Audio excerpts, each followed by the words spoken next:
사도행전 강의 63번째 시간으로 영성과 상식이라는 제목의 설교 말씀을 전하겠습니다. 항해는 이제 배 타고 가는 것인데요. 저희들의 인생을 항해에 비유하곤 합니다. 그렇죠? 인생이라는 항해. 지금 바울은 결박된 몸으로 로마에 가고 있어요. 본문 상황이 그렇습니다. 로마에 가고 있어요. 자, 그런데 실제로 항해를 하고 있습니다.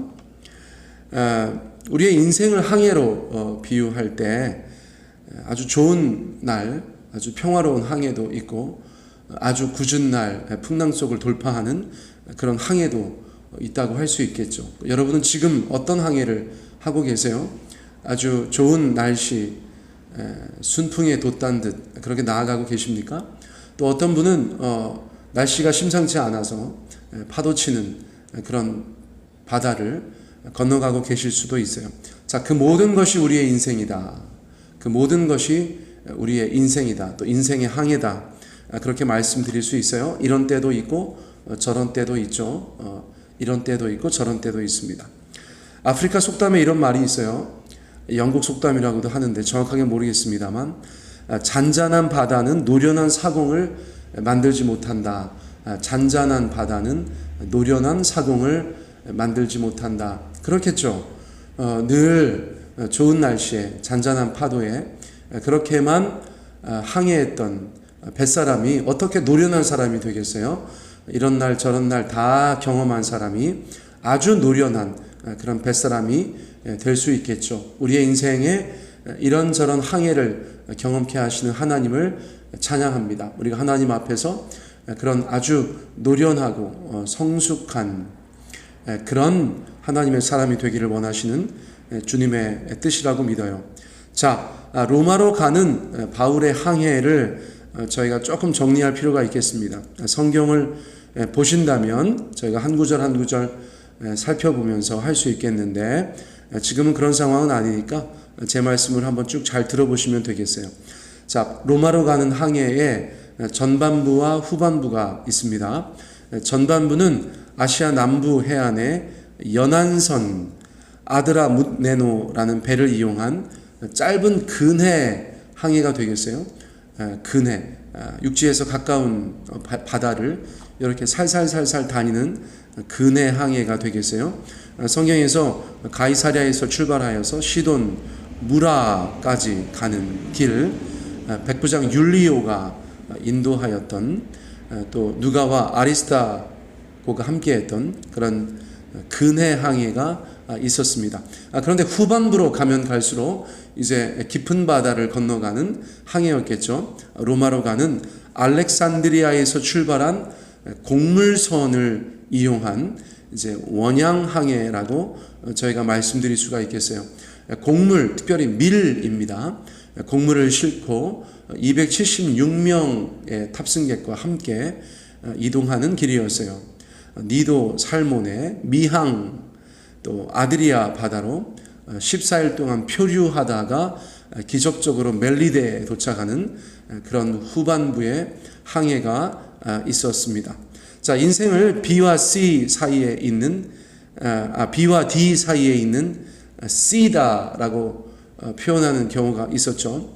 B는 birth, 그죠? 태어나는 것. D는 death, 죽는 것. 그 사이에 C가 뭘까요? choice예요, choice. 선택에 우리의 삶이 달려 있다고 할 수 있죠. 태어나서 죽을 때까지 온갖 선택들을 하는데 그 선택들이 우리의 인생을 이루어간다, 꾸며간다. 그렇게 저희가 말씀드릴 수가 있겠죠. 자, 바울 일행도 그 항해 동안에 중요한 선택을 해야 하는 순간이 다가왔어요. 어떤 항구에서 지날 것인가? 미항이라는 곳에서 겨울을 지낼 것인가? 베닉스라는 항구에 가서 겨울을 지낼 것인가? 옛날은 배 타고 며칠 만에 도착하는 것이 아니고 가다가 겨울을 맞이하면 겨울을 나서 이동하기도 하고 그런 상황인데, 사도행전 27장 12절 상황이 이렇습니다. 그 항구 미항입니다. 미항. 얼마나 아름다웠으면 미항이에요. 그 항구가 겨울을 지나기에 불편하므로 거기서 떠나 아무쪼록 베닉스에 가서 겨울을 지내자 하는 자가 더 많으니 베닉스는 그레데 항구라.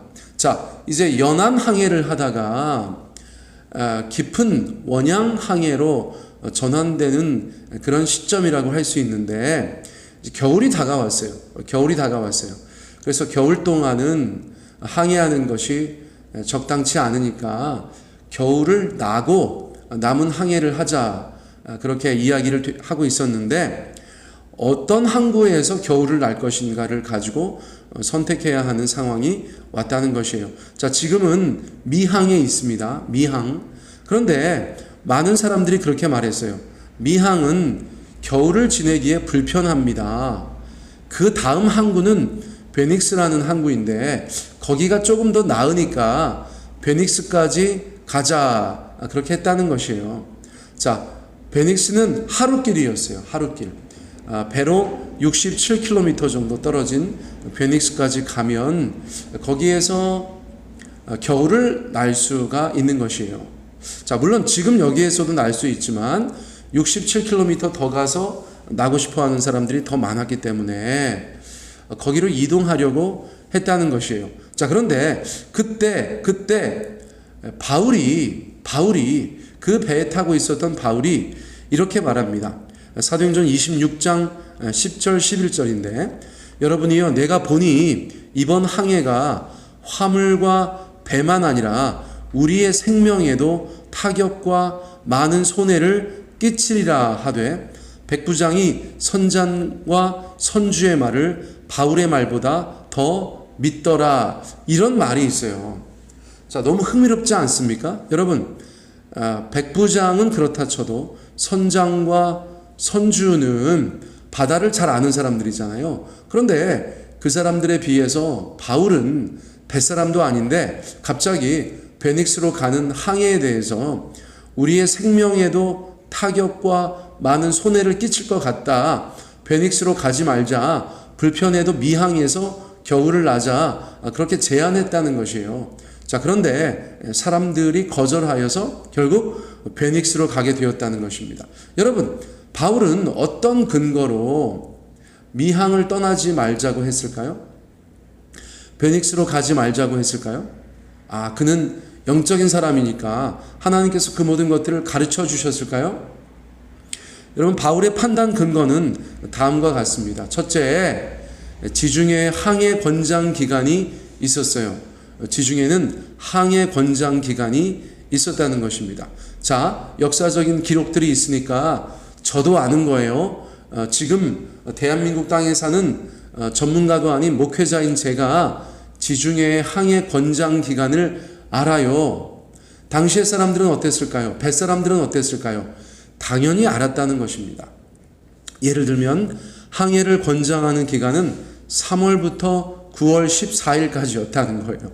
너무나 소상하죠.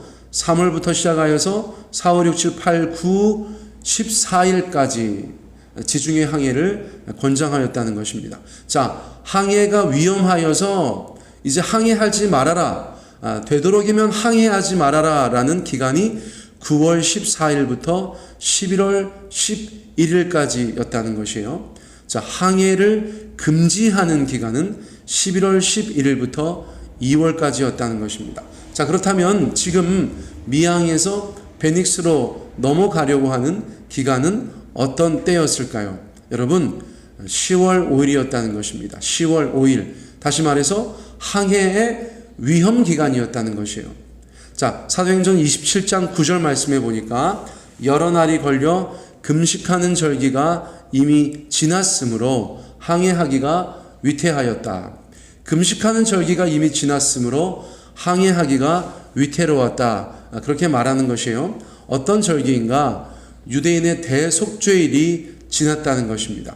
본 사건이 있었던 해는 서기 59년인데 그 해의 대속죄일은 10월 5일이어서 아까 제가 10월 5일이었다고 말씀드렸어요.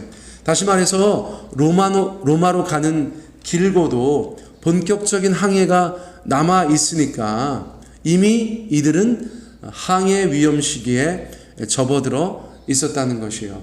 그런데 이런저런 것들을 고려하자 바울은 이제는 더 이상 가는 것이 좋지 않다고 판단하였던 것 같아요. 자, 두 번째 근거는 뭐냐면 그의 경험입니다. 그의 경험.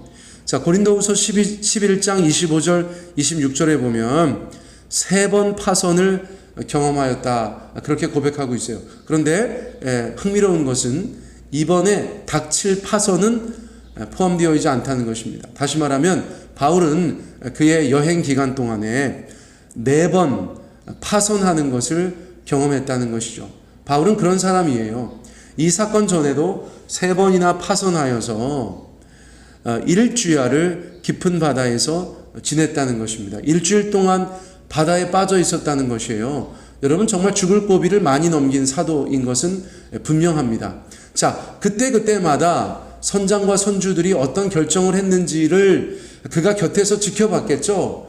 경험이 있는 것이에요. 어떻게 하다 보니까 바다에 빠지더라. 그런데 3번이나 그랬으니까 4번은 빠지고 싶지도 않을 뿐만 아니라 그때마다 경험한 것을 토대로 이번에도 안 가는 게 좋겠다. 바울의 그런 판단이 있었다는 것입니다.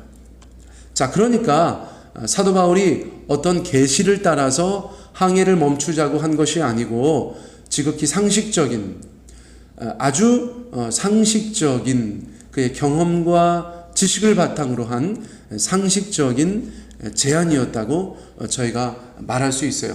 사랑하는 성도님들, 저희가 신앙생활 하다 보면 너무 영적으로만 어떤 일들을 생각하려고 하는 분들이 계세요.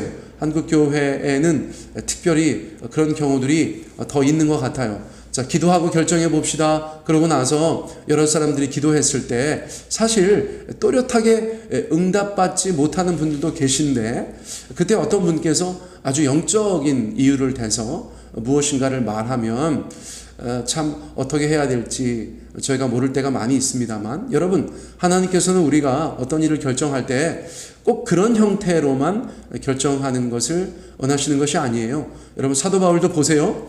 상식과 경험, 지식을 따라서 어떤 일을 선택하려고 하는 그런 모습을 저희 가운데 보여주시잖아요. 여러분, 저희 공동체도 마찬가지입니다. 저희는 기도하면서 하나님의 인도하심을 구합니다. 그러나 동시에 저희는 상식과 지식과 경험도 저희들의 선택에 반영하는 그런 영성과 상식이 조화로운, 겸비된 그런 공동체가 되기를 원해요. 자, 그런데 이어지는 내용들 속에서 한 배를 탄 공동체가, 이 한 배를 탄 공동체가 좋은 선택을 하지 못하도록 방해한 요소들이 있다는 것을 저희가 볼 필요가 있어요. 자, 첫 번째는 뭐냐면 백부장이었어요. 백부장. 자, 백부장은 왜 미양에서 머물지 않고 그 다음 항구로, 베릭스 항구로 가려고 하였는가? 자, 왜 그랬을까요? 왜 그랬을까요? 로마 제국의 곡물 수송 장교였는데 지식과 경험이 부족한 결정권자였기 때문이에요. 자, 뱃사람이 아니었어요. 그런데 지금 로마의 곡물 수송 장교니까 하루라도 빨리 가면 좋겠고, 그렇죠? 그런데 나는 바다를 잘 모르니까 선주와 선장의 말을 믿어야지 뭐 하면서 선장과 선주의 말을 들었다는 것이죠. 자, 그러니까 지식과 경험이 부족한 결정권자, 그렇게 이야기할 수 있어요. 자, 여러분, 지식과 경험이 부족한 결정권자는 공동체의 좋은 선택을 방해하겠죠. 참 이런 건 부담스러운 말이긴 한데요. 자, 두 번째는 뭡니까? 선주, 배의 주인입니다. 배의 주인. 이 사람은 하루라도 빨리 이탈리아에 도착해서 곡물값을 받고자 하는 사람이었어요. 시간과 돈에 쫓기는 사람,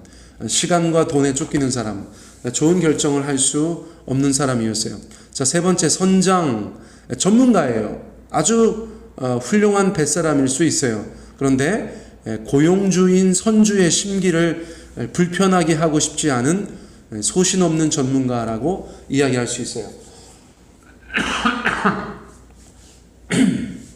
소신 없는 전문가라고 이야기할 수 있어요. 또 사람들이 있어요. 12절에 보니까 베닉스에 가서 겨울을 나자고 하는 자가 더 많았다는 것이에요. 왜 그렇죠? 미항은 불편하다. 겨울나기에 불편하다. 우리의 복지에 좋지 않다. 윤택한 생활, 안락한 환경, 그것이 더 중요하다라고 주장하는 사람들. 그렇죠? 그렇기 때문에 그런 사람들의 각기 다른 자신의 입장과 욕망이 이 선택에 다 반영되려고 하니까 좋은 선택을 할 수가 없었다는 것입니다. 사랑하는 성도님들, 너무나 좋은 교훈 아닙니까? 너무나 좋은 경험 아니에요?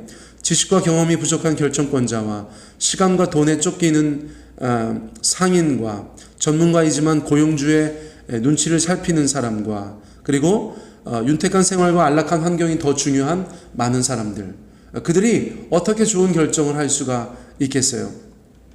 바울이 가장 좋은 결정을 할 수 있는 사람인 것이죠.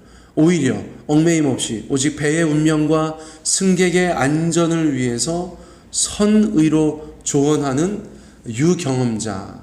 여러분, 바울이 가장 좋은 제안을 했던 것입니다. 자, 그런데 백부장이 선장과 선주의 말을 바울의 말보다 더 믿었다. 왜냐하면 겉으로 볼 때 바울은 아무것도 아니에요. 그냥 로마로 잡혀가는 죄수와 같은 사람이죠. 혐의가 있는, 재판받아야 되는 그런 사람이니까 네가 뭔데 그런 말을 하느냐, 그렇게 백부장이 무시했다는 것이죠. 자, 전도서 9장 17절 말씀에 이런 말씀이 있습니다. 조용히 들리는 지혜자의 말들이 우매한 자들을 다스리는 자의 호령보다 나으니라. 자, 어떤 이야기가 아주 그냥 크게 들린다고 해서 우리가 그것을 따라갈 필요가 없죠. 조용히 들리는 것이라도 지혜자들의 말을 듣는 것이 중요할 것이에요. 자, 어떤 분한테 여러분들께서 조언을 구했을 때 아무리 지혜로운 말을 해도 내 마음에 내가 원하는 것이 아니면 안 따르는 경우들이 있죠. 어떤 분들께서 자기가 원하는 얘기를 하면 맞아, 그런 것 같아 라고 따르는 경우도 있고, 또 작게 얘기하는 것은 듣지 않으려고 하고 어떤 사람이 크게 얘기하는 것은 들으려고 하는데 지혜자인가? 여러분, 그것을 잘 구분할 필요가 있다는 것입니다. 자, 잘못된 선택의 대가가 무엇이었어요? 그들은 물 위에서 수상지옥을 경험하였어요. 좋지 않은 선택은 항상 크고 작은 대가를 요구하기 때문입니다. 사도행전 27장 13절로 15절까지의 말씀을 보면 13절, 남풍이 순하게 불매 그들이 뜻을 이룬 줄 알고 닻을 감아 그레데 해변을 끼고 항해하더니 14절, 얼마 안 되어 섬 가운데로부터 유라굴로라 하는 광풍이 크게 일어나니 15절, 배가 밀려 바람을 맞추어 갈 수 없어 가는 대로 두고 쫓겨가다가 20절, 여러 날 동안 해도 별도 보이지 아니하고 큰 풍랑이 그대로 있음에 구원의 여망마저 없어졌더라. 27절, 열 나흘째 되는 날 밤에 우리가 아드리아 바다에서 이리저리 쫓겨갔다. 바울의 말을 듣지 않은 그 대가가 아주 혹독하였어요. 2주 동안이나 풍랑이는 바다를 이리저리 떠들면서 죽을 고비를 수도 없이 넘기게 되는 그런 일들을 경험하게 됐다는 것이죠. 또 결국에는 그 배가 밀을 다 버리고 배도 파손하게 되고 사람들도 가까스로 구조받는 그런 일들을 겪게 되었다는 것입니다. 바울의 안타까움에 하나님께서 응답하여 주셨다고 볼 수 있어요. 바울이 27장 21절에 보면 여러분이여 내 말을 듣고 그에 대해서 떠나지 아니하여 이 타격과 손상을 면하였더라면 좋을 뻔하였느니라 라고 말해요. 하지만 이미 일어난 일이죠. 돌이킬 수 없는 일이에요. 그리고 지금은 더욱 악화되고 있는 상황인데 사람의 힘으로 해결할 수 없는 지금, 이제는 상식으로 해결할 수 없는 지금 하나님께서 바울에게 영성을 작동하게 하세요. 영성을 작동하게 하세요.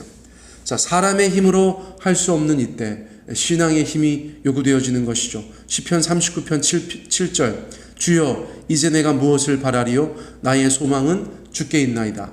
잠언 14장 32절, 악인은 그의 환난에 엎드러져도 의인은 그의 죽음에도 소망이 있느니라. 아멘. 자, 우리의 삶에 애초에 선택을 잘했더라면 좋았을 텐데 바울의 말을 듣지 않는 사람들 때문에 지금 죽을 고생을 하고 있습니다. 그런데 지금 바울은 그들과 똑같이 그 풍랑 속에서 어려워하고 있는 것이 아니라 하나님 앞에 기도하면서 주님의 인도하심을 받고 있다는 것이에요. 주님께서 뭐라고 말씀하셨어요? 죽을 것은 아니다. 너희들이 다 살아날 것이다. 그렇게 말씀해 주셨어요. 자, 그러자 이제는 바울이 모든 사람들보다 더 하나님의 사람으로서 그들 가운데 주목받으면서 주도권을 가지고 하나님의 사람으로서 그들을 섬기는 모습을 보여주고 있다는 것이에요.